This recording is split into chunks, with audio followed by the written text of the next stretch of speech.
আসসালামু আলাইকুম। আপনারা নিশ্চয়ই বুঝতে পারছেন ভিডিও টাইটেল দেখে যে যারা মালয়েশিয়াতে বা বিশ্বের যেকোনো দেশে তাদের ডিগ্রি কমপ্লিট করেছেন আহ, আহ, টপ র্যাঙ্কিং ইউনিভার্সিটি থেকে 1 থেকে 200-এর ভিতরে তারা যদি নেদারল্যান্ডসে আহ, 1 বছর কাজের জন্য যেতে চান তাদের জন্য হচ্ছে এই ভিডিওটি।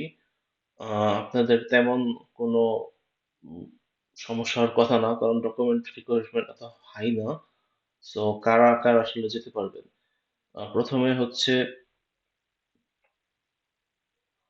আপনাদেরকে লাস্ট 3 বছরের মধ্যে টপ র্যাঙ্কের কোনো ইউনিভার্সিটি থেকে ব্যাচেলর, মাস্টার্স অথবা পিএইচডি শেষ করতে হবে, এবং আপনাদের সাপোর্টিং ডকুমেন্ট গুলো লাগবে।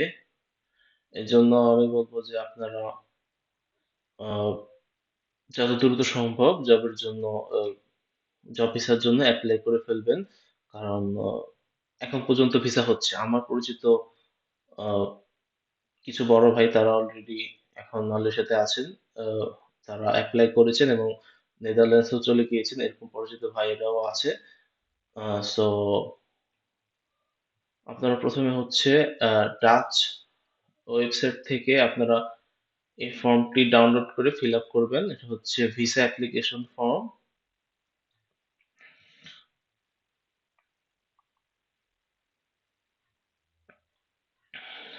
এদিকে হচ্ছে আপনারা application orientation year as a highly educated migrant seeking employment, আপনাদের সব ডিটেলস ফিল আপ করবেন,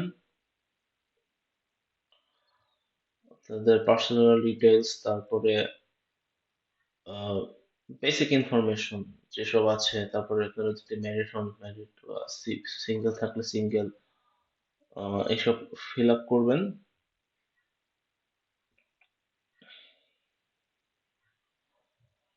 তারপরে আপনাদের টিভি টেস্টের সার্টিফিকেট যদি থাকে তাহলে সেটা সাবমিট করবেন, এবং এগুলা সব বেসিক ইনফরমেশন, এগুলো আপনাদের করতে হবে, এবং আপনাদেরকে একটা অ্যাডমিশন ফি দিতে হবে ভিসা অ্যাপ্লিকেশন করার জন্য।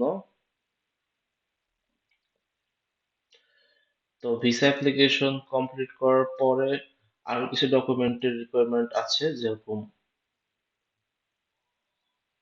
আপনাকে আপনার সার্টিফিকেটটা এরকম দেখানো লাগবে যে আপনি কোন ভার্সিটি থেকে সার্টিফিকেট পেয়েছেন, এবং সাথে সার্টিফিকেটের যদি তারা চায় তাহলে অথবা ভেরিফিকেশন বা সাপোর্টিং ডকুমেন্ট চাইতে পারে। তবে এটা তেমন সমস্যার কথা না, যদি আপনি আসলেই টপ র্যাঙ্ক ইউনিভার্সিটি থেকে পাশ করে থাকেন, এগুলা ম্যানেজ করতে পারবেন আপনি। তারপরে হচ্ছে আপনার যেসব সার্টিফিকেট আছে সেগুলো আপনি ট্রান্সলেশন করবেন, যদি ইংলিশে থাকে তাহলে সেগুলোকে ডাচ ভাষায় সার্টিফিকেট ট্রান্সলেশন করবেন। এমবাসি থেকে অথরাইজ কিছু ট্রান্সলেশন এজেন্সি থাকে, তাদের মাধ্যমে করানোটাই ভালো, তাহলে ভুল ত্রুটির সম্ভাবনা কম থাকে।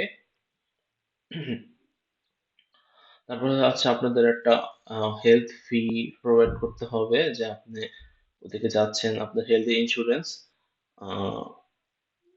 যেটার মধ্যে দেওয়া থাকবে যে আপনার আসলে ওদিকে হেলথ ইন্স্যুরেন্স করা আছে। যখন আপনি এম্বাসিতে ফাইল সাবমিট করবেন তখন আপনার এটা ইনক্লুড করে দেওয়া লাগবে।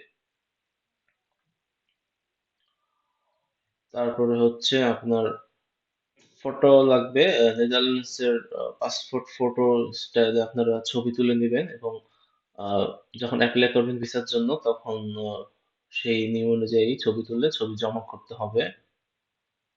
আর এই হচ্ছে রিকোয়ারমেন্টস। আর আমি আশা করব আপনারা যত দ্রুত সম্ভব তত দ্রুত অ্যাপ্লাই করে ফেলবেন। তারপরে সেই ভিসার আপনারা যাওয়ার পরে চাইলে রিনিউ করতে পারবেন, আপনাদের তেমন কোনো ব্যাংক সলভেন্সি বা অনেক বেশি কোনো কাগজপত্রের প্রয়োজন নেই। আপনারা জাস্ট আপনাদের সার্টিফিকেট ভ্যালুয়েশনের কারণে এই নেদারল্যান্ডসে কাজ করতে পারছেন 1 বছরের জন্য। আহ, তো ধন্যবাদ সবাইকে ভিডিওটি দেখার জন্য। দেখা হবে নেক্সট ভিডিওতে। আসসালামু আলাইকুম।